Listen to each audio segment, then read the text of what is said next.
I felt very awkward standing on the podium, just standing there not singing.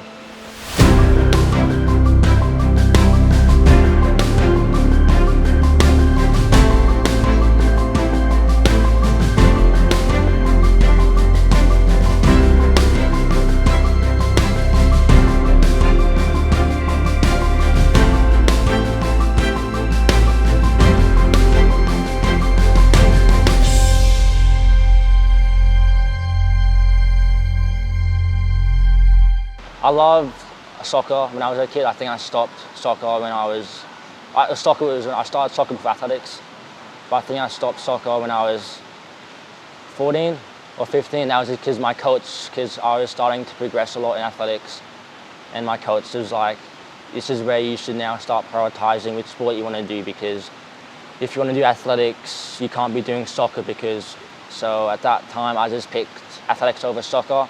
However, I really do miss soccer because like athletics, you don't really get that team aspect besides like a relay, and that's why I love relays. I haven't really done many relays until I've come to Thailand. I've really enjoyed it, but like soccer, it's a team aspect sort of sport, like your team, you would work together to win, I guess. And that's sort of something I really miss in sport, is just being able to work together as a team to win. Whereas athletics is like sort of an individual event. But yeah, I love soccer. I love Barcelona, Messi. But then when Messi left, I sort of stopped following the sport because I was a bit heartbroken. I lived in Japan from 2007 to 2011. There was just like these little athletics carnivals like that we'd have like throughout the year. I always just seemed to be winning a few of these carnivals, but me and my parents, when I was young, we just thought it wasn't much. And then we ended up coming back to Australia after the tsunami hit Japan, and they put me in an athletics club. And I guess it all started from there because that was sort of my first experience of just understanding athletics and just doing athletics. And so I kept doing it, and then eventually there were these comps, and then I'd have these comps, and I wasn't amazing at this age. I guess I was an average person, but at that age I wanted to be better, and I wanted to be better. So my parents got me a coach. Yeah, I've just been training since then. Started with the 200 meter, then went to the 8 and 15, and then I didn't really enjoy the 1500 meter because eventually it got to the point for me where when I was running 1500 meters, it wasn't enjoyable for my mentality. Like I would just be running, and then I would just be like, I'm not enjoying this. I don't want to run. I just want to pull out, and that wasn't good for me. So I dropped to the 4 and 8, and I've been running that for the past 2-3 years now. So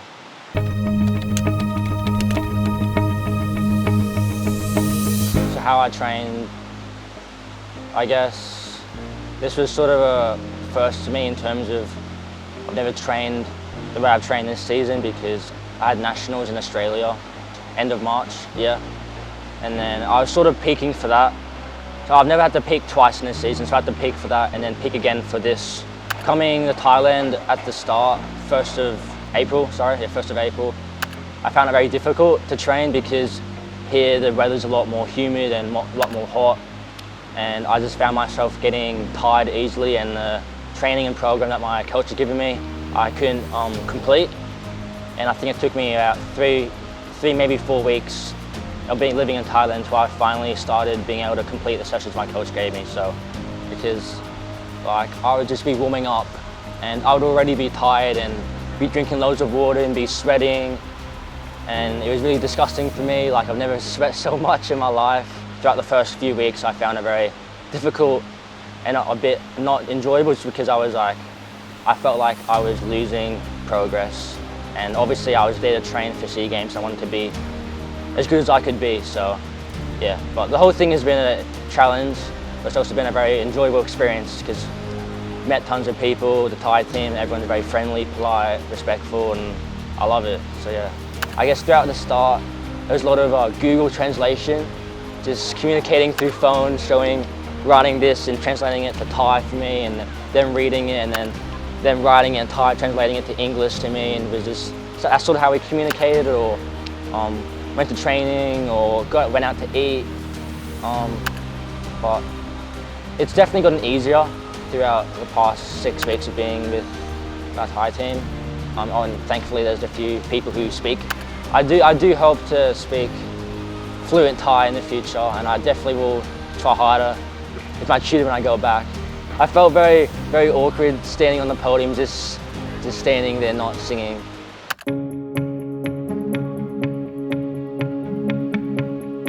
I honestly never feel pressured. Like for example, throughout the past week, whenever I've raced, I've never woken up and been like, oh, I have a race today. I sort of treat it like a normal day. Obviously it's a different, like it's not a normal day, but I won't ever really think of the race until I'm at the track. And then once I'm at the track, it's like for me, okay, you're on the track now, get your head in the game, run. Yeah, I don't get nervous. I don't know why. And like for example, I'm warming up. I'm warming up because I just tell myself I have to warm up. I'm not saying I have to warm up for this because then I'll start thinking of that, and then other things will come in. So whatever I'm doing, I just focus on that, and I don't really like you can't control the future. You can only really control the present. So I just focus on what I can do during the time and not worry about what I can hopefully do later, because whatever you do now will, I guess, it will just reflect whatever happens in the future. I'm a very social person. I love my friends. I love going out, eating, doing fun things, going to the park, kicking a ball, going to movies, shops, this and that. Like, I love doing it with my friends, and I love music. I love my dog. I love my family. I love people. I love socializing with people because it makes me feel alive and connected and happy and free. Yeah, and obviously I love athletics, just sport. And then obviously on the side, my freedom, just watching videos or YouTube or just playing games from time to time. Just a normal boy like manners, yeah. If my friend is having a party a specific night, but I have to train, like I have to just train. I can't miss training for a party. So there are some negatives to being an athlete, which is like, you know, sometimes you gotta just like, yeah, just turn off. You gotta prioritize athletics because not everyone does athletics, so not everyone's going to be having, or you can't have their life, or they can't have your life. You got to have your own life.